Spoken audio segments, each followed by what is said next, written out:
네, 안녕하세요. 중판 대표입니다. 오랜만에 인사드립니다. 자, 오늘은 저희 중판이 새롭게 만든 아보카드라는 아보카도 과일 아닙니다. 아보카드 1688에서 카드로 결제할 수 있는 시스템을 오픈하여 안내하게 되었습니다.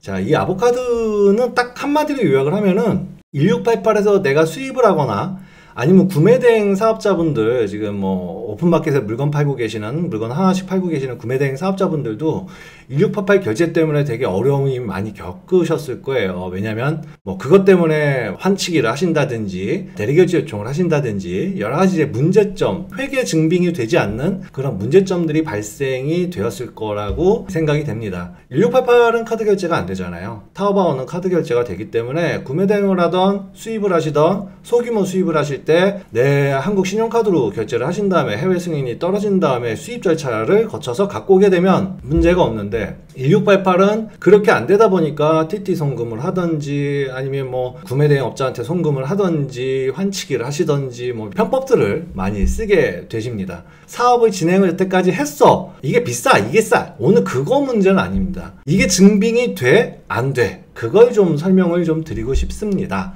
그래서 저희가 아보카드라는 별도 사이트를 만들었고요. 우리 구독자분들께 좀 설명을 드려야 될 내용이 있습니다. 일단은 수입에 대한 설명을 다시 한번 간략하게 짚어드릴게요. 우리가 1688에서 아니면 중국에서 물건을 한국으로 갖고 와서 수입해서 사입해서 같은 말입니다. 한국 오픈마켓, 스마트 스토어, 쿠팡 등의 물건을 판다. 이 개념은 작은 물건을 갖고 와서 판다고 해도 뭐 관세, 부가세 다 내고 자금증빙, 매입증빙 다 하셔야 됩니다. 그래야 다 완벽하게 매입증빙과 자금증빙이 이루어져요. 착각을 제일 많이 하시는 부분들이 자금이 어떻게 쓰였던 건 아무 신경을 안 쓰시고 환치기를 했던, 불법 송금을 했던, 배대제 입금을 했던 어떤 증빙도 없이 물건에 대한 비용은 나는 지불했어. 왜? 나는 수입신고 필증과 수입세금 계산서가 있어서 요거 국세청에 넣으면 인증되더라. 요것만 신경을 쓰시는 분들이 계시는데 그러시면 절대 안 되십니다. 두 가지 증빙을 반드시 하셔야 돼요. 장기적으로 내가 사업을 하겠다. 올해만 사업을 하고 끝내겠다. 그러면 괜찮아. 근데 장기적으로 1년, 2년, 3년 내가 사업이 더 번창할 거고 난 열심히 할 거고 오랜 사업을 할 거야. 그러면 두 가지 증빙을 하셔야 되는데 어떤 증빙이냐면 수입 자금 증빙. 당연한 상식선에서 생각을 하시면 됩니다. 수입 매입 증빙. 사실 매입 증빙은 오늘 말씀드릴 게 없어요. 내가 정상적으로 내 사업자로 수입을 해오면 어떤 배대지든 포워드든 간에 관세청에 수입신고를 다 대행을 해드리고 그렇다면 수입신고 필증과 수입세금 계산서 뭐 이거는 종이 영수증으로 제가 보냈지만 요즘은 다 홈택스 쪽으로 다 통보가 됩니다. 자, 이 부분을 갖고 내가 해외에 어떤 물건들을 USD나 CNI로 중국 돈으로 얼마치를 수입했어 라는 증빙이 돼요. 그래서 이게 매입 증빙이 됩니다. 근데 상식적으로 매입 증빙이 됐다라는 부분은 국세청에서는 매입 증빙이 인정이 되셨겠지만 그 자금 증빙까지도 확실히 갖고 계셔야 돼요. 자금 증빙이라는 건 상식에서 생각을 하시면 됩니다. 아, 너가 해외에서 수입을 했어. 그러면은 그래, 수입신고 필증과 수입세금 계산서가 있네. 자, 그러면은 네가 수입을 하기 위해서 그 돈을 어떻게 보냈니? 물품 자금을. 자, 여기서 문제가 되시는 거예요. 어떻게 보냈니? 아, 나는 중국의 구매대행 업체로부터 물품 구매 자금에 대한 인보이스를 받았고 국내 은행에서 정상적인 TT 송금을 했어 라고 하시면 문제가 되질 않습니다. 왜? 해외에서 물건 사는데 해외로 돈이 나가는 게 당연한 거죠. 자, 근데 여기서 착각을 하시는 부분들이 있어요. 자, 이렇게 한번 볼게요. 우리가 보는 거는요, 사장님들이 국세청하고만 거래하시는 거 아니에요. 관세청과 금융감독원, 그 다음에 한국은행까지 관련이 되어 있습니다. 4개의 관공서 쪽에서 사장님들의 자금 흐름이나 그런 부분들을 다 들여다보게 돼 있어요. 그렇게 되면 내가 비트코인을 하던 도박을 하면서 이 불법 자금을 모았다 칩시다. 그리고 미국의 부동산을 부동산을 살 때 취득세니 뭐 부동산세니 미국에서 움직이는 모든 세금을 다 냈다 칩시다. 그러면은 이 소유가 내 소유로 평생 가실까요? 아니요. 만약에 한국에서 이 자금이 잘못됐다라는 게 들통나면 이 부동산도 아마도 압류를 당하게 되실 거예요. 그러니까 인정하지 않는 거예요. 환수 조치가 이뤄지거나. 그렇기 때문에 나도 모르게 불법에 휘말리거나 이러질 않으셔야겠죠. 상식선에서 생각하면 되는데 사장님들은 굉장히 쉽게 생각을 하세요. 그냥 나는 배대지에서 한국 돈 입금하라 그랬어. 그래서 입금했어. 그리고 나는 수입 신고 필증 다 받았어. 물품 자금은 한국에다가 줬어.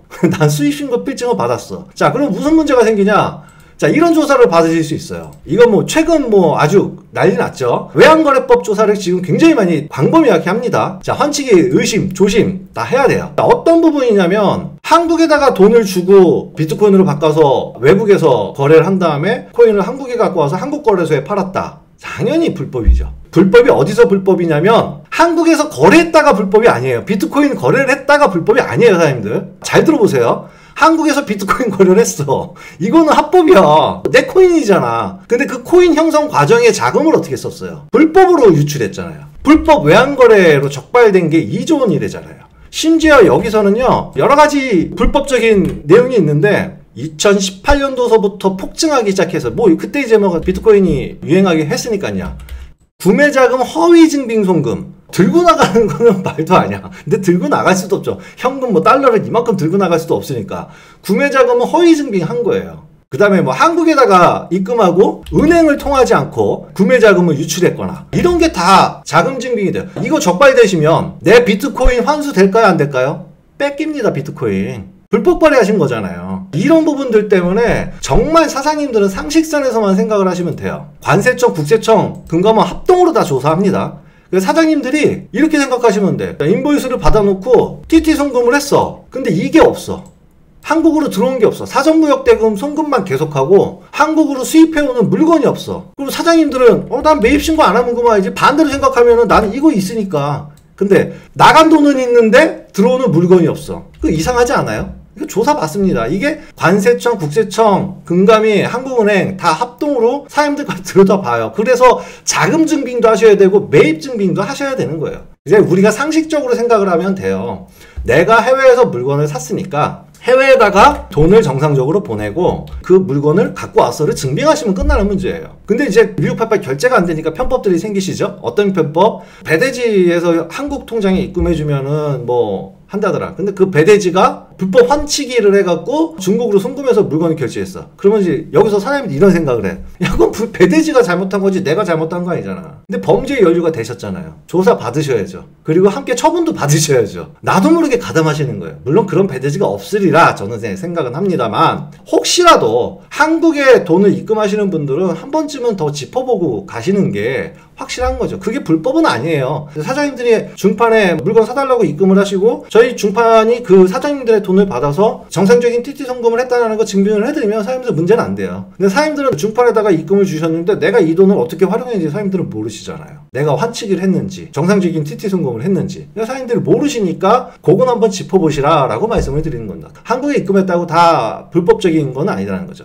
근데 이게 있어요. 우리가 카드를 한번 보면요. 상식적인 생각을 하는데 이게 국내 카드 승인이거든요. 이거는 이제 해외 정상 승인, 해외 카드 승인이요. 내용이 달라요. 카드 내용 승인이. 한국에서 구매 대행을 한다고 카드 결제 승인 요청을 해주시는 업체들이 있어요. 근데 사장님들은 한국에다가 열심히 그 구매 자금을 요청한다고 여기다 카드 결제를 하시고 구매 대행을 했다. 나중에 조사를 받으시면 국내에서 물건을 다 사셨는데 해외에서 물건 갖고 왔다 그러면 이게 상식선에서 말이 될까요?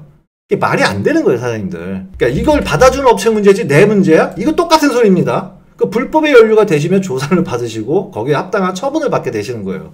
아싸리 해외 승인이 났으면은 상관이 없죠. 왜냐하면 타오바오에서 카드를 결제하신 다음에 수입하시는 거 문제 없어요. 카드 증빙이 돼요. 그렇게 하시면 됩니다. 근데 그렇게 안 하시고 환치기를 하신다든지, 환치기라는 거는 개인 간 거래, 뭐 그것도 이제 소액은 법적으로 허용은 되어 있지만 그 사업적인 목적으로 쓰셨을 때는 안 되는 거예요. 그 다음에 뭐 대리 결제, 뭐 마찬가지로 어떤 증빙도 없이 배대지에다가 한국 돈 입금해놓고 중국 통장을 이용해서 뭐 결제를 해달라, 아니면 내 알리페이 충전해달라, 이거 다 안 되는 거예요.